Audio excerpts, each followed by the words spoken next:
वो बट भूख रहे हैं, मैं इग्नोर बोलूंगी कि करिए। गूगल पे ये लोग सर्च करें कि कॉम्प्रोमाइज मतलब सेटलमेंट होता है, डील होता है। अच्छा, ऐसा बात है। गूगल पे सर्च करना चाहिए था हम लोग को। चलो गूगल पे सर्च करके देख लेते हैं कंप्रोमाइज का मतलब क्या होता है। और यहाँ न्यूज नंबर 1, यहाँ तो अलग कंप्रोमाइज हो रहा है भाई। और नेक्स्ट न्यूज, यहाँ भी कंप्रोमाइज का मतलब रोमांटिक रिलेशन ही बनाना चाह रहा था। यहाँ भी कंप्रोमाइज का मतलब वही है जो हम लोग समझ रहे हैं। मीन्स लगता है मैडम जी समझती है, हम गधे। ये है डिंपल सिंह, इनको शेरनी बनने का शौक था और जाके पॉडकास्ट में शेरनी तो बन आई, लेकिन अब छेर छेर भर रही हैं और सबको मैनेज करने की कोशिश कर रही हैं कि नहीं हम वो नहीं ना बोले थे, हम ऐसे नहीं ना बोले थे। लेकिन बात ऐसा है कि कॉम्प्रोमाइज का मतलब यही होता है कि आप किसी के साथ रोमांटिक रिलेशनशिप जबरदस्ती काम देने के लालच में बनाए और उसी को कहते हैं कॉम्प्रोमाइज। और आपने तो डायरेक्ट पवन सिंह पे आरोप लगाते हुए ये बात कहा था। पहले तो हम आपको वीडियो दिखाते हैं। उनका जो रूल्स है उस रूल्स को मैं फॉलो नहीं कर पाती हूँ। रूल्स एज इन उनके तरीके से नहीं, जो अभी लड़कियां जो आ रही है नई नई, वो उनको फट से मिल जा रहा है कोई भी चीज। फट से एज इन कॉम्प्रोमाइज। हाँ, लेकिन अब ये आके यहाँ पे कोई बोल दे कि नहीं भैया हमने ऐसा कुछ नहीं किया है, हम ऐसा करते ही नहीं है। बहुत सारी लड़कियां हैं। इसका मतलब है आप चर्चा कर रहे हैं पवन सिंह के बारे में, कोई बेवकूफ भी समझ जाएगा। और जिसका आप नाम नहीं लेके इशारा करना चाह रही थी उनका नाम है आस्था सिंह। अभी अभी रील के वजह से ही ये भोजपुरी फिल्म इंडस्ट्री में आई है और बहुत एल्बम कम करने के बावजूद भी उनको पवन सिंह के साथ फिल्म मिल गया। और उसी का खुन्नस उतारते हुए आप ये कह रही थी अभी जो रील्स वाली लड़कियां आ रही है, टिकटॉक वाली लड़कियां आ रही हैं, उनको फट से फिल्में मिल जा रहा है। क्योंकि कॉम्प्रोमाइज कर रही है। हाँ, जाहिर सी बात है, क्योंकि उनके चमचे बेलचों को खुश कर रही हैं वो। और मैडम जी को लगता है यहाँ सब गंवार बैठे हैं, किसी को क्या ही पता चलेगा, कुछ भी बोल के बीच से निकल जाते हैं, समझते हैं। चलिए ये तो थी डिंपल सिंह, अब जरा इनको सुनते हैं। पवन भैया के संगे हम वीडियो खूब बनैनी, उनके खूब मानिला, वो हमारे दिल में बारन। अच्छा खेसारी भाई जी के, व्यास जी के संगे हम उनका गाना पे वीडियो बना देनी तो गद्दार हो गए नी। बताओ, बार बार हाथी डूबल जाए, गदावा पूछे कितना पानी। बार बार सुपरस्टार वीडियो बनाने से सुधर गई, अब क्या ले उंगली करे। मेरे को एक होता है ना कि मेंटली डिस्टर्ब कर दिए हैं सब बना बना के कि मेंटली डिस्टर्ब करने का कारण ये है मैम कि उसी से रोजी रोटी चलता है। अरे भाई यूट्यूब खराब थोड़ी है, पैसा कमाने के लिए। किसी बढ़िया यूट्यूबर का 1 महीना का कमाई देख लोगे तो आगे गीला पीछे पीला हो जाएगा। खराब तो ये है कि हमारे अच्छे खासे भोजपुरी फिल्म इंडस्ट्री में आके गंदगी करना। बताओ किसी ऑर्केस्ट्रा वाली जो टाली पे भी नाचती है उतना खराब नाचते देखा है जिस तरीके से डिंपल सिंह नाच रही हैं?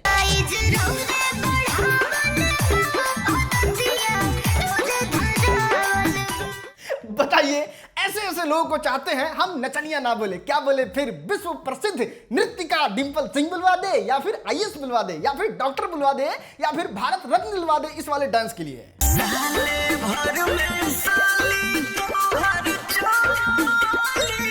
हाँ भैया, यूट्यूब में पैसा कमाना बहुत खराब है। आपकी तरह अच्छा काम नहीं करना है कि लड़की से दहेज के नाम पे पैसा ठग के आज जेल में जाके घर पे लाठी बजवा रहे हैं। खैर वो कमाई आपको ही मुबारक हो, उस तरीके से अच्छे से आप ही कमाइए। हम वीडियो ही बना के खुश हैं। और अब तो मोदी जी भी कह रहे हैं, है ना मोदी जी? मेरा ये चैनल सब्सक्राइब करें और मेरे हर अपडेट आपको मिले, इसके लिए बेल आइकन जरूर दबाइएगा। मैडम इस चीज पे एकदम ध्यान मत दीजिए। इन लोग को 2-4 मीम्स बनाए कि इन लोग का घर चलता हो, कैसे उनका टैलेंट तो है नहीं। भाई आज के जमाने में हर छपड़ी के हाथ में मोबाइल है, मोबाइल उठाना है, कुछ बोल देना है। पता नहीं है कि जब क्रिएटर का बैकफायर होगा तो कितना गंदा होगा और उसको बर्दाश्त करने में नानी याद आ जाएगा। नहीं, ये भाई साहब ज्ञान दे रहे हैं, चल भाई बहुत खराब वीडियो बनाते हैं, चल डू कौरी के यूट्यूबर हैं, कम से कम आपकी तरह अच्छा बनने के चक्कर में उस बाप उस भाई का इस्तेमाल करके सिंपैथी तो नहीं लेते हैं कि हमको सपोर्ट कर दो, हमको सपोर्ट कर दो। वो लोग दुनिया में नहीं है। गांव के हई बाकी ओकर ना भाई नहीं जो पापा नहीं खा अकेले लगा बाबू छी, कितना बुरा लगता होगा वो लोग को भी। ऊपर से देखते होंगे कि बताओ यार मेरे ही नाम को भजाने के फेरा में लगा हुआ है ताकि लोग इसको सपोर्ट करेंगे। हीरोइन बन के बुलाएंगे सबको, अपने घर की शोभा बढ़ाते हैं, फिर बाद में उन्हीं को नचनिया बोलते हैं। अरे या तो आप अनपढ़ हैं, या तो आपके माँ बाप यही बचपन में पैदा करके आपको परवरिश दी है कि आप किसी के भी माँ बहन की गाली दीजिए। भाई हम लोगों को यही संस्कार मिला है और इस संस्कार पे हमको बहुत ज्यादा फक्र महसूस होता है कि किसको क्या बोलना है और ऐसे ऐसे लोगों को तो नचनिया ही बोलेंगे। और घर से ये भी संस्कार मिला हुआ है कि ऐसे ऐसे लोगों से बिल्कुल दूरी बना के रखिए जो लड़की से पैसा ठगने के चक्कर में मुंह नाक बराबर करवा के जेल के अंदर ठेला जाए, मतलब भितरामपुर चला जाए। वही बात है, जो जहां पड़ा रहता है वो अपने चाल की वजह से पड़ा रहता है। बताइए, हम लोग सपोर्ट करते हैं नया नया क्रिएटर्स को ताकि उसको पवन सिंह के साथ काम मिले, खेसारी लाल यादव के साथ काम मिले, उसको भोजपुरी में अच्छा जगह मुहैया कराया जाए। लेकिन बताइए, ये थोड़ा सा पनपा का यूट्यूबरों को लगा गाली देने और दो कौड़ी का बोलने। देखा तनी तनी कॉमन यूट्यूबर बारन जा के बारन जा का कॉली हंजा। अबे कमला पसंद खाने वाले रजनीगंधा का बात करता है। चलो दोस्त, अभी तक तो पॉडकास्ट के बारे में बात हो रहा था, इनके लाइव के बारे में बात हो रहा था, अब जरा इनके स्पेशल ट्रीटमेंट के बारे में बात करते हैं। नहीं, आप कैसे उम्मीद कर सकते हैं कि जनता आपको इज्जत दे? आज से कुछ दिन पहले तक चमचई का सारा रिकॉर्ड तोड़ दिए थे आप। हम कौला से होई नानो पावर ये से शुरू होला और ये खत्म। सोना पांडे से पहले भोजपुरी फिल्म इंडस्ट्री में इतने गंदे तरीके से वीडियो बनाने वाली यही डिंपल सिंह द डॉक्टर साहिबा की बेटी थी।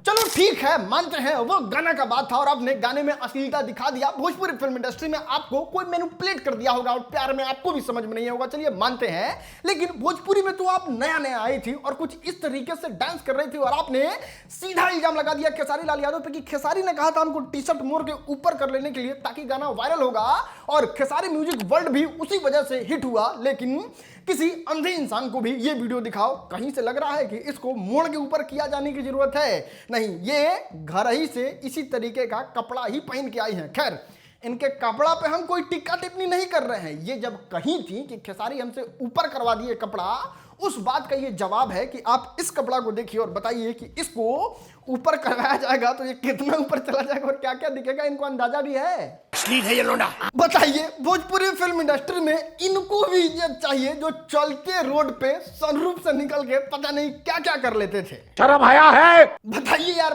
भरे मंच पे नाजायज साली सुन रहे थे, इसका मतलब जानने की कोशिश कीजिएगा ना तो इतना डार्क है कि पता नहीं कितना डार्क है। क्या बोल रहे हैं?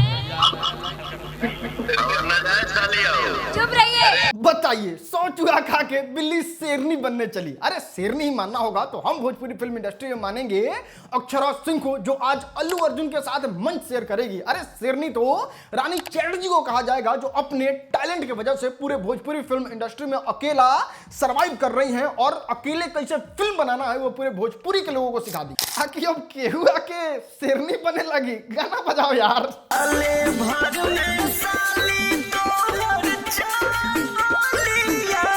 खैर दोस्त, मेरा मानना है जब सहने का ताकत नहीं हो तो रहने देना चाहिए। पॉडकास्ट में जाके उड़ता तीर, बताइए तीर उड़ के कहां जा रहा है, उसको पकड़ के कि चलिए आ जाइए तीर मेरे पास। और अब आगे क्लियरिफिकेशन दे रही है कि नहीं, खेसारी लाल यादव तो हमारे भगवान है, पवन सिंह तो हमारे देवता है। अरे काम दे दीजिएगा भैया, हम आप लोगों को कुछ नहीं बोल रहे थे। जो मुझे यहाँ तक पहुँचाया है उसको खासकर कभी मैं कुछ नहीं बोल सकती गलत, क्योंकि मुझे पता है कि वो आदमी मेरे लिए मैटर क्या करता है, मेरी लाइफ में मैटर क्या करता है। खैर, जाते जाते यही कहना चाहेंगे, अगर आप तीनों में से किसी को भी बुरा लगा हो तो आप इस बात को समझिए, ये वीडियो एंटरटेनमेंट पर्पस के लिए नहीं बनाया गया था, आपको बुरा लगने के लिए ही बनाया गया था। यहां तक वीडियो देखने के लिए शुक्रिया।